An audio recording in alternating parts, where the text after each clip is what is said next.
Now, after Satan fell, God came back to earth and found a third of his children following Satan. Satan rebelled against God. He wants to take God's place on the mercy seat.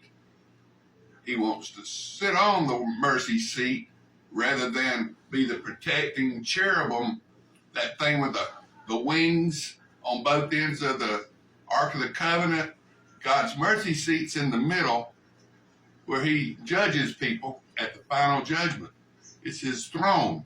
It's like the thing the Pope has over there at the Vatican where he preaches that. God has a throne and it's his mercy seat, and he's got these drivers that he replaced Satan with.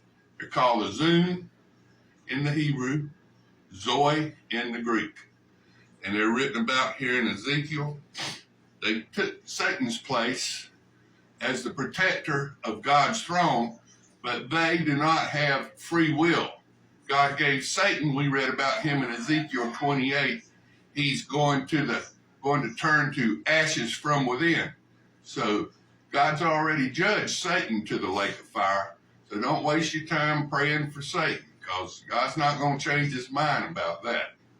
But God created the Zun, or the Zoe, to protect his throne.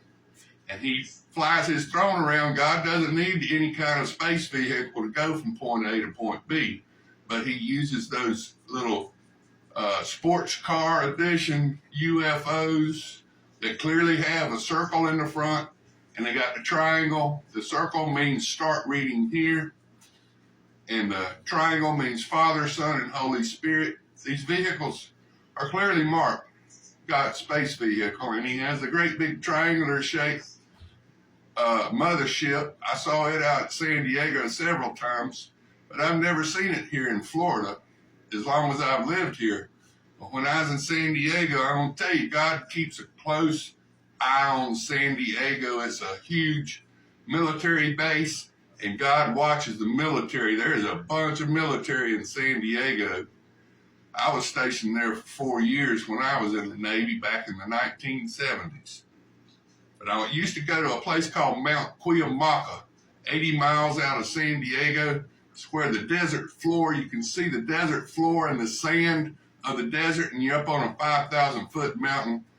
And there was a place called Mount Palomar that had an observatory, but this place called Mount Cuyamaca is a national park. And I used to go camping there all the time. I'd take my air mattress and put it in the back of the truck, and we'd